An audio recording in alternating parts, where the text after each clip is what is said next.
आमदार किसनजी कथोरे. अध्यक्ष महोदय, मी आपल्या माध्यमातून पुरवणी मागण्यांना पाठिंबा देण्यासाठी उभा आहे.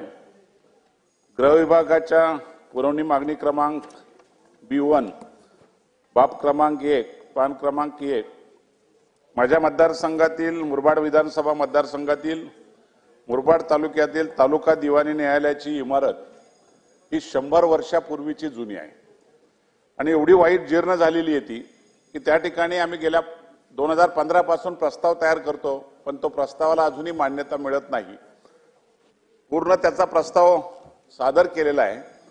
निश्चितपणे ही इमारत होणं गरजेचं आहे. त्यासाठी सार्वजनिक बांधकाम विभाग आणि जिल्हा सत्र न्यायालय यांच्याकडून तो प्रस्ताव येणं जो बाकी आहे तो लवकरात लवकर मागून त्याला निधी उपलब्ध करून द्यावा अशी मी या माध्यमातून आपल्या माध्यमातून मागणी करतोय. पुरवणी मागणी क्रमांक 10 बाब क्रमांक 12 व 13 पान क्रमांक 10-11 माझ्या विधानसभा मतदारसंघातील पोलीस स्टेशनची पण परिस्थिती ती आहे. उळगाव बदलापूर पूर्व आणि पश्चिम ही 2 पोलीस स्टेशन आणि कल्याण टिटवाळा आणि टोकावडा ही मुरबाड आणि कल्याणमध्ये अशी 4 पोलीस स्टेशन आहेत. त्यांना इमारती नाहीत चांगल्या, त्यामुळे इमारतींची मागणी आपण सतत करतोय आणि निश्चितपणे त्या इमारती होणं गरजेचं आहे. त्याला कारण आहे बदलापूर शहराची वाढती लोकसंख्या, वाढणारा स्टाफ, कुठल्याही प्रकारच्या सुविधा नाहीत. त्याचबरोबर कर्मचाऱ्यांना राहण्यासाठी निवासस्थानं नाहीत. आपल्या माध्यमातून विनंती करतो की ही पोलीस स्टेशन तातडीने मंजूर करून त्या पोलीस स्टेशनला चांगल्या इमारती मिळाव्यात अशी आपल्या माध्यमातून मी मागणी करतोय.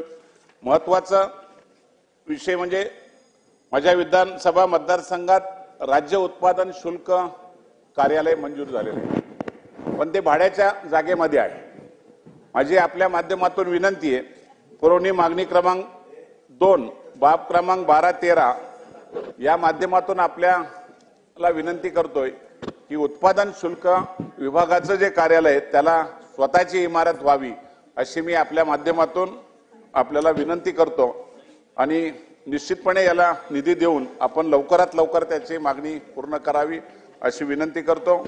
अध्यक्ष महोदय, नगर विकास विभागाच्या पुरवणी मागण्यावर पुरवणी मागणी क्रमांक F2 आणि F4 पान क्रमांक 33 आणि 35 बाब क्रमांक 40, 41 व 42 वर बोलत असताना जमा झालेल्या मुद्रांक शुल्कावरील अधिभार नगर परिषदेना प्रदान करण्याच्या बाबतीत नगर परिषद कुळगाव बदलापूर यांनी मागणी केल्याप्रमाणे जमा झालेल्या मुद्रांक शुल्कावरून अधिभाराची रक्कम ही आम्हाला तातडीने मिळावी मी अशी आपल्या माध्यमातून विनंती करतो.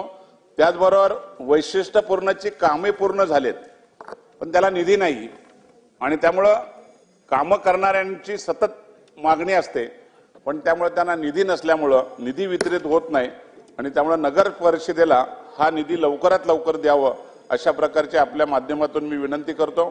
त्याचप्रमाणे कुळगाव बदलापूर नगर परिषदेमध्ये 2019 पासून प्रशासक आहे. या प्रशासकाच्या कारकिर्दीमध्ये प्रचंड मोठ्या प्रमाणामध्ये भ्रष्टाचार आहे.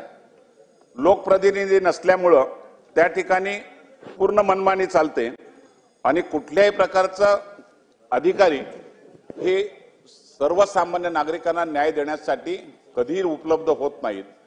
या माध्यमातून जी कामं होतात त्या कामावर देखरेख करण्यासाठी कोणी चांगल्या प्रकारचे कर्मचारी नाहीत, अधिकारी नाहीत आणि त्यामुळे खूप मोठा भ्रष्टाचार या माध्यमातून होतोय. आपल्या माध्यमातून ही खास बाब म्हणून आपण याची चौकशी करावी आणि नगर परिषदेने केलेल्या कामांच्या बाबतीमध्ये तातडीने चौकशी करावी. निश्चितपणे या मतदारसंघामधल्या नगरपालिकेमध्ये प्रशासकाच्या काळामध्ये सगळ्या निधीचे 10-10 लाखाचे तुकडे करून निधी वेगळ्या पद्धतीने टक्केवारी घेऊनच प्रशासक त्या ठिकाणी कामं करतात आणि त्यामुळं कामाचा दर्जा नाही, कामाचा ठिकाणा नाही. या बाबतीमध्ये नगर परिषदेच्या या कामांची तातडीने आपण चौकशी करावी अशी विनंती करतो. प्रधानमंत्री गौण खनिजच्या अंतर्गत महिलांच्या सक्षमीकरणाकरता कुळगाव बदलापूर नगर परिषद हद्दीतील महिलांना शिलाई मशीन व घरघंटी वाटप करण्यात आले. 2.5 कोटी रुपयाच्या या शिलाई मशीन घरघंटी करताना विना निविदा कशा काय काढण्यात आल्या याची कधीमध्ये चौकशी करणं गरजेचं आहे। प्रधानमंत्री गौण खनिज अंतर्गत भारत सरकारच्या 16 सप्टेंबर 2015च्या शासन निर्णयातील अटी व शर्तींचा भंग करून ही खरेदी करण्यात आलेली आहे। आपल्या माध्यमातून या चौकशी खरेदीची तातडीने चौकशी करावी। निवड करताना सुद्धा मनमानीप्रमाणे प्रशासकांनी निश्चितपणे वेगळ्या पद्धतीने आर्थिक देवाणघेवाण करून या ठिकाणी सगळ्या घरघंट्यांचं वाटप शिलाई मशीनचं केलेलं आहे। ही सुद्धा आपण चौकशी करावी अशी आपल्या माध्यमातून मी आपल्याला विनंती करतो।